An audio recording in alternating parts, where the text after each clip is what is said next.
Hilchos Parah Adumah, Perek Shloisha Asar, the laws of the red cow, chapter 13. Today is the 5th day of Hanukkah, the most special day of Hanukkah. The Rabbi love this day. Day 5 is when you're past the 50% point. More than half the menorah is lit up, which means that right now, the light has the power of the majority. In the context of Hanukkah lighting up the world, we're already past the tipping point. Many Rabbeim used to give Hanukkah gelt on this night. The Rabbi encouraged that if you give Hanukkah gelt every night, you should give a little more on this night.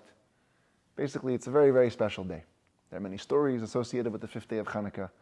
And maybe that's why today, the whole chapter that we're in about Parah Adumah is going to be talking about the special, unique stringency that was attached to the Parah Adumah. Because of the holiness of the day, we're learning about the extra level of holiness of the Parah Adumah. And basically, that's what this whole chapter is about. There's 12 halachas. 11 out of 12 are 11 different stringencies that are unique, that apply only in the context of Parah Adumah and don't apply anywhere else in the laws of ritual purity and impurity. The truth is that a lot of the principles that we're going to be discussing today are elaborated on in a later set of laws in this book, Shara V'Satumis, when the Rambam talks about the varying different sources of impurity, where he goes into a lot of the details about how impurity works, all the degrees of different levels of impurity and different enactments that the rabbis made when it comes to impurity.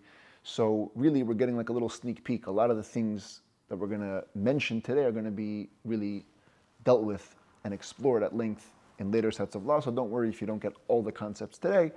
We're just going to allude to them. And then we're going to get to the full picture when we get over there.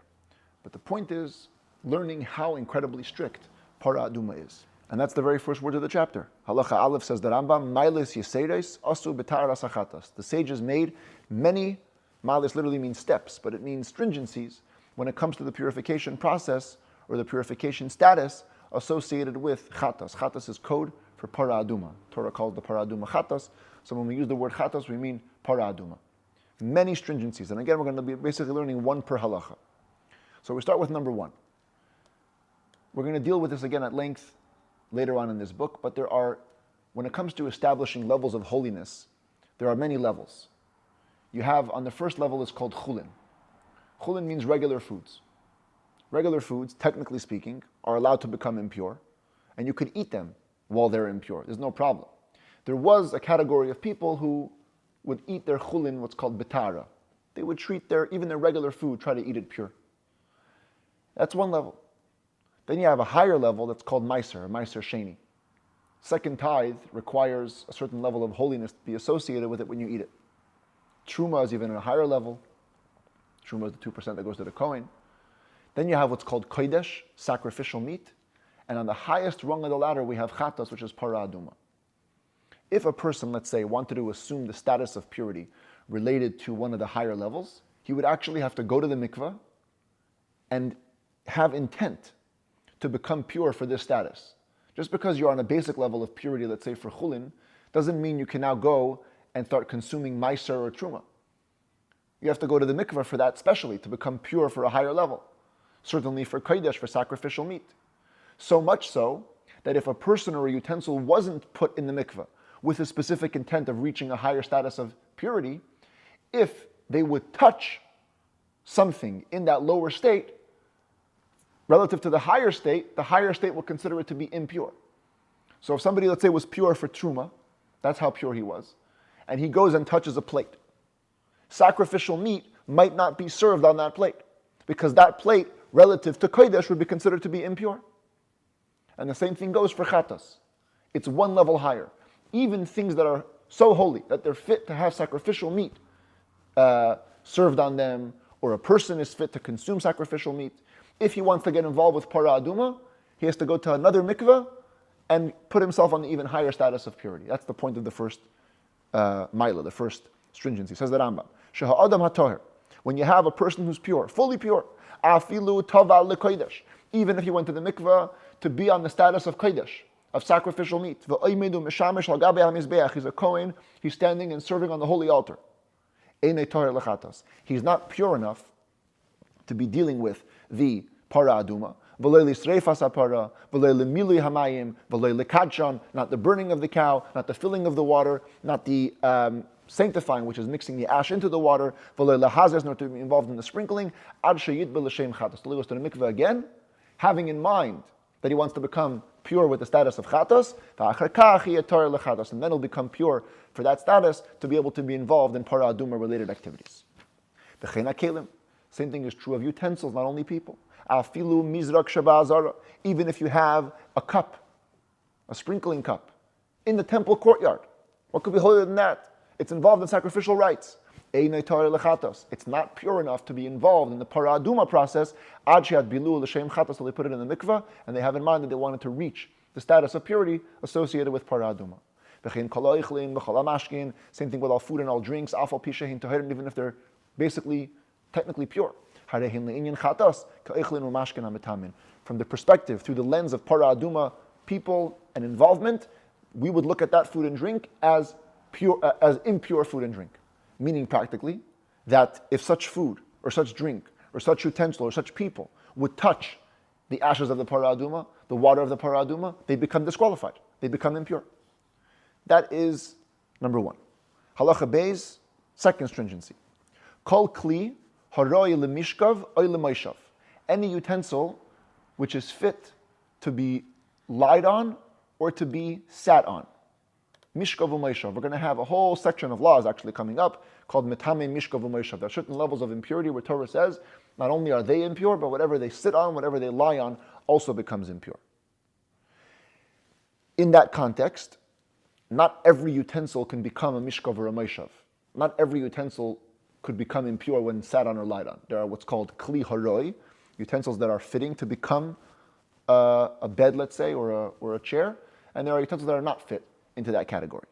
So the Rambam says, Kol kli haroi lemishkav lemeishav, any utensil which could become impure through somebody lying on it or sitting on it, afal pi shehu tar legabe hakodesh. Even though right now it's completely pure for the highest level of sacrificial meat, harehu legabe chatas, with regards relative to the Parah Adumah involvement, it's kim midras hazav. It's like something that the zav stepped on. Midras literally means stepped on, but it's a code word for anything which a zav puts his weight on. Stands on it, sits on it, leans on it, hangs on it, lays down on it. Midras. The zav is a person who has an abnormal discharge, and he becomes impure. He becomes impure in the way of mishkav u'meishav. He transfers impurity to what he lies on and what he sits on. When he does so, that's called midras. So, any utensil which could become impure in this way, for chatos is considered already to be impure. Ad she'ad bilu l'shem chatos, again, until you put it in the mikveh for Parah Adumah. And the Rambam demonstrates with a story that this is not just some decree to protect from lowlives or Jews who didn't know so much. Even the highest of the high, the greatest of the great, Yochanan ben Gudgada. Yochanan ben Gudgada was a famous, very pious man. Everything in his dining room, whatever he ate, was on the status of purity for sacrificial meat. And nevertheless, his handkerchief, which he personally used and never put it in the mikveh for higher status, it was considered like something a zav would have stepped on with regards to Parah Adumah. It could not be associated with Parah Adumah simply because it wasn't put into the mikveh to achieve that status. Halacha Gimel, another stringency. Kol vlad hatumas. All child level impurity. We have to remind ourselves that there are different levels of impurity. A corpse is called avi avois hatuma, the father of all fathers, grandfather of tuma. It's the most severe form of impurity. Av hatuma is a regular source of impurity. A dead carcass, a person who touched a corpse, a dead rodent, av hatuma. Av hatuma has a stringency that it makes impure both food and drink, but also other people and also utensils. Once an av hatuma touches somebody or something, that thing becomes a vlad hatuma, a child of tuma, to different degrees. First, second, third, you have even fourth sometimes. Parah Adumah, you have fifth. But these are all what's called in the category of vlad hatuma. Vlad hatuma, once something enters this category, it can only transfer its impurity to food or drink, not to other people and utensils. That's regularly. Says the Rambam, kol vlad hatuma is all things that are in the realm of child of impurity, first, second, third, fourth degree impurity, even though they typically don't have the power to transmit impurity to people or to utensils, even when talking about sacrificial level stuff, as we explained, we explained this in the beginning of this book. When the Rambam was talking about general rules for how Tumah gets transmitted, he said, Avatuma can make person or utensils impure, Vlad cannot. Nevertheless, for Parah Adumah, it's raised. And if it touches something or somebody, that something or somebody will become impure relative to Parah Adumah. Lefikach Amru, therefore the sages said, Hamekadesh as mechatas, the person who actually does the mix of the ashes and the water, lo yina lesasandal, should not be wearing sandals while doing the service. Why? Shema yiplu mashkin ala sandal, maybe some regular water, just regular liquid, will fall onto the sandal. V'nimtza hasandal tamei, which will make the sandal impure. Shekol hamashkin tmein hein legabe achatas, because we consider all liquids to be impure with regards to Parah Adumah, as we just explained. Now, if the sandal becomes impure, the person wearing the sandal also becomes impure. The person who is mixing the ashes and the water, because he's touching the sandal, his foot is inside it, he's going to become impure. Because he becomes impure, the whole water that he's dealing with is going to become impure. Now, how could you say this? You can only say this if even Vlad Hatuma transmits impurity to people and utensils. That's why. Liquid, which is considered to be a lower level of impurity, will transmit the tumah to the sandal, to the person, to the water, because the rules of Adam the Kalim don't apply when it comes to Vlad Tumah. Everything becomes impure. Now, number of questions that are raised over here. First of all, who cares about the sandal? What about liquid that falls onto his body? If you're concerned that liquid from somewhere else is going to fall onto the person dealing with the mechatas, so who cares about shoes? What if liquid falls on him? Liquid falls on him, the liquid will be impure, he'll become impure, the mechatas will become impure. So the commentaries explain, no. When you're dealing with your own body, direct contact only goes through the hands. If your hands touch the liquid, then you'll become impure. If liquid falls anywhere else on your body, it won't make you impure. But when it makes the sandal impure, then the sandal will make you impure wherever it touches you. That's one question. The Ravid says, all right, I get that the body is not a transmitter, but the same way sandals are a transmitter, clothes should be a transmitter. So maybe the sages should say that the person who does the Parah Adumah mixing shouldn't wear any clothes at all. Because the same way liquid could fall on the sandals, liquid could fall on your shirt, could fall on your pants. Okay, commentaries discuss that, not getting into it, but if somebody has a suggestion from online viewership, or if you look it up later, you let me know, please. Anyway, the point is that this brings out the stringency that Vlad Hatumah doesn't really exist. The lesser power of lesser degree impurity doesn't exist when it comes to Parah Adumah. Halacha Daled, another stringency. And again, this is going to be explored at length in a later set of laws. Misha nitmu yadav bilvad bidvarim hametamin esayadayim. When somebody gets impure hands because he touched something which only makes your hands impure. Okay, trust it. There's a whole thing on this. But there are certain things that transmit tumah to your entire body. Other things only transmit it to your hands. For example, somebody touches impure food or drink. It doesn't make his whole body impure. It only makes his hands impure. So, typically, in the regular laws of impurity, if just your hands become impure, all you have to do is put your hands into a mikveh. And it's all solved. However, when it comes to Parah Adumah, things are different. As the Rambam explains. Even though typically when a person's hands become impure, he himself remains pure even for sacrificial need. And all he needs is to put his hands in the mikveh alone. That's it, as will be explained. When it comes to Parah Adumah, his entire body is considered to be impure with regards to Parah Adumah, and he must go to mikveh with his entire body to become pure for this level. Oh, I'm sorry, I didn't put the picture. Here's the sandals. Here's the hands. Even if only one hand became impure, only one hand touched the problematic liquids or whatever it is, nitma kulai, that's enough to transmit tumah to your entire body with regards to Parah Adumah. V'harehu rishon l'tumah puts you in the category of rishon, of first degree of child impurity, which again doesn't make much difference for Parah Adumah because it all is the same in terms of transmitting impurity from one to the other. Halacha hey kolaton tvila, anybody who requires immersion, whether because of a biblical impurity or because of a rabbinic impurity, if the Torah mandates that you have to go to the mikveh, if you will touch the water of the Parah Adumah, the ashes of the Parah Adumah, Or you touch the person sprinkling the Parah Adumah water, you will make them impure b'maga u'b'masa, both by direct contact and by carrying, which is indirect contact. And so too, if you have a hyssop that's already had liquid fall on it, liquid that had to be pure on the level of Parah Adumah, because if it was less than that, then the hyssop would be impure anyways. But let's say it got liquid that was pure for Parah Adumah level, fall on the ezev. Now the ezev is susceptible to becoming impurity. Comes the guy who needs to be immersed because he's in a biblical or rabbinic impurity and touches the ezev, they will make it impure. They will also make impure water that's been filled up for Parah Adumah but not mixed with ashes yet. They'll also make impure an empty utensil that's already on the pure status of Parah Adumah. Any of these things will become impure through direct contact, but not with carrying. Carrying is only for the first couple of things: the actual water, the ash, and the person sprinkling.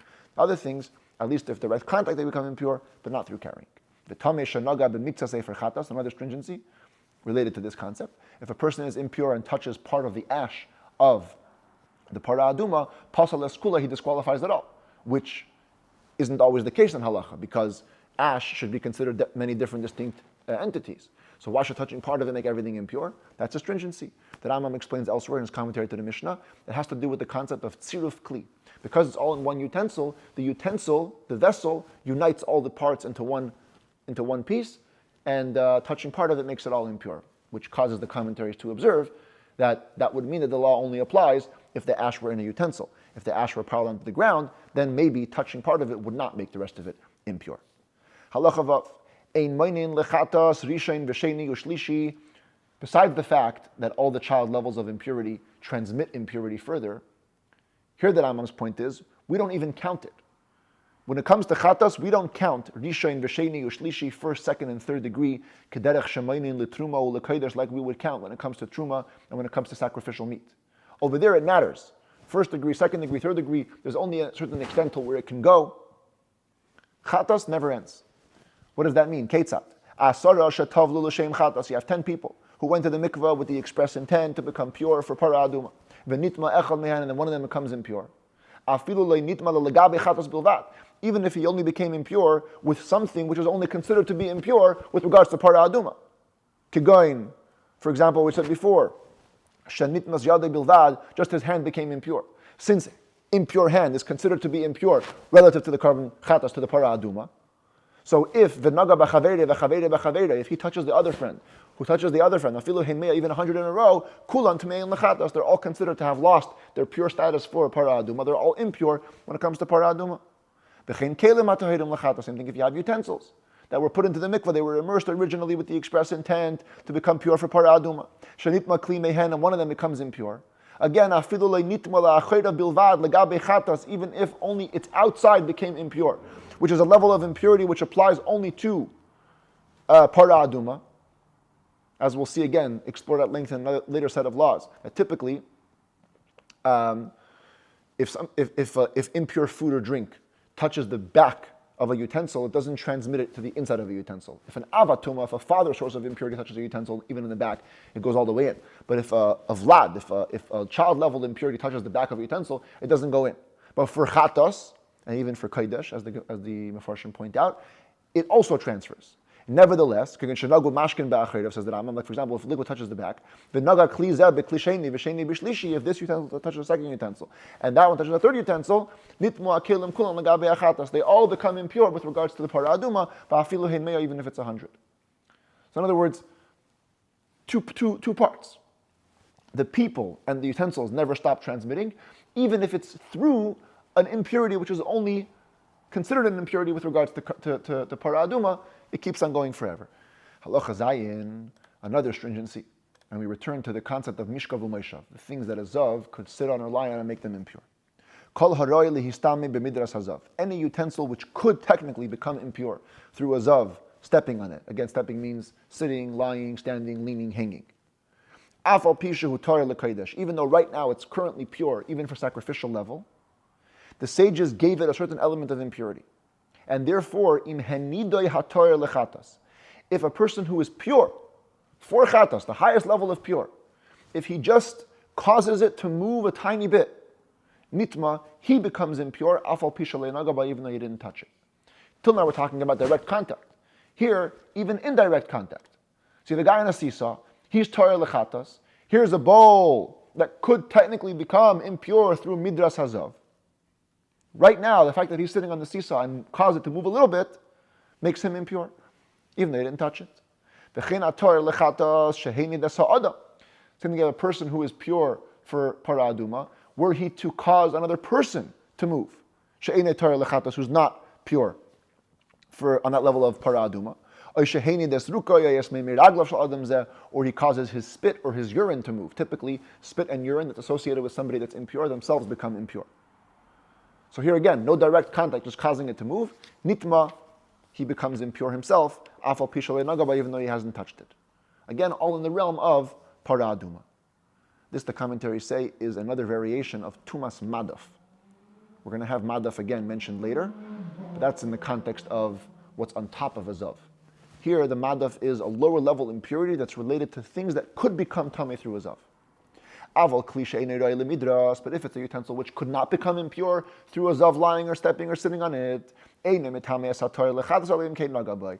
back to the earlier halacha where it only makes the person who is pure for chatas impure if he will actually touch it, not just by a mere shaking through something else. Halacha ches, another stringency. Let's say you have a utensil which is impure from a corpse.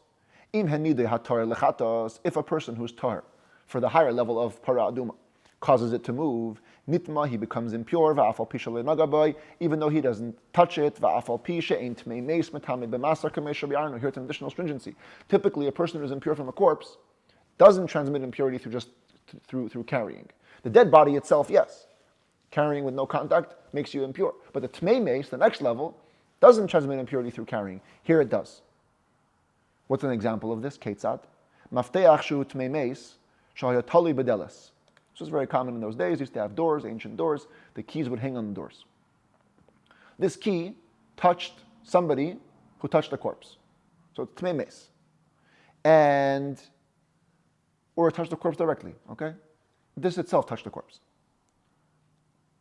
No, that can't be, because if a utensil touches a corpse, it becomes like the corpse. So let's just call it, it's second degree away. Point is, it's lower level of tmei meis.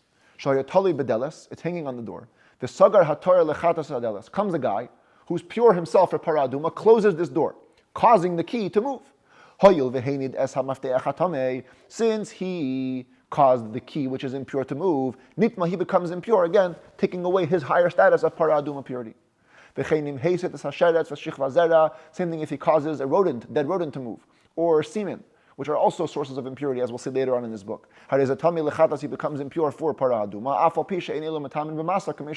even though, as will be explained, these things do not transmit impurity through carrying. Here, for Parah Adumah, they do. Halacha tes, another stringency, atar lechatas. Let's say you have a person who is tahar for Parah Adumah, shenaga bekelim, shahayu l'mayla min hazav v'chayetze ba. He touches, here's the madaf, utensils that were directly on top of a zav, on top of a person with an abnormal discharge. Beina nikrain madaf, they're called madaf. Madaf comes from the word noidef, that the smell is still somewhat perceptible. So to speak, the smell of the zav extends to those things that are above him. Even though such contact would not render him impure with regards to sacrificial meat, he becomes impure with regards to chatas. And the commentaries say that it doesn't matter where he touched it, anywhere on his body, even not his hands. If a utensil, which is pure for use in Parah Adumah, touches such a thing of madaf, it becomes impure with regards to Parah Adumah. And what if a person is pure for Parah Adumah and he touches food or drinks? Whether it's pure or impure, doesn't matter. Because all food or drink with regards to Parah Adumah are considered not to be pure. If just his hand touches it, the whole body becomes impure, as we explained. And here's the extra point here. But if you touched it with your feet, or the rest of your body, or you just caused it to move with your hands, but you didn't touch it directly, tahar, you're still pure.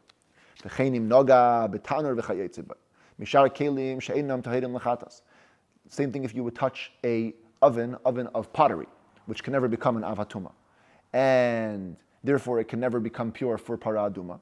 Nitma kula, if you touch it, you become fully impure.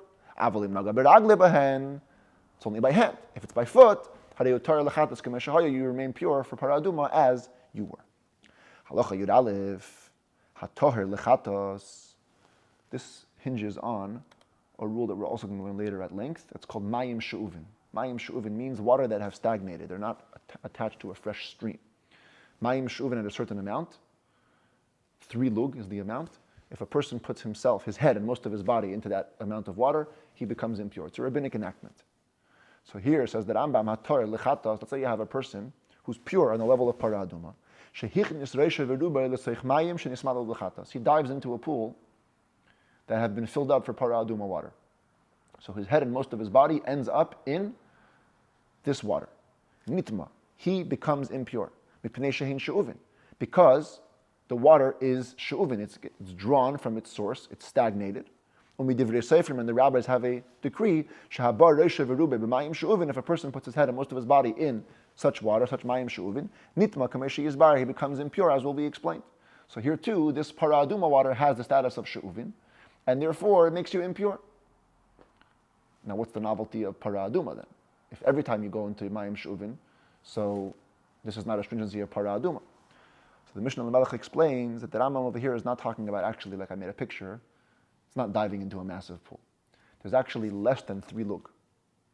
Less than 3 lug. Every lug is about 12 ounces. So a tiny amount. Not even 36 ounces. How do you get your head and most of your body wrapped around that? So it literally means like you can spread it around. I mean, today scientifically, even 1 drop can spread around your entire body.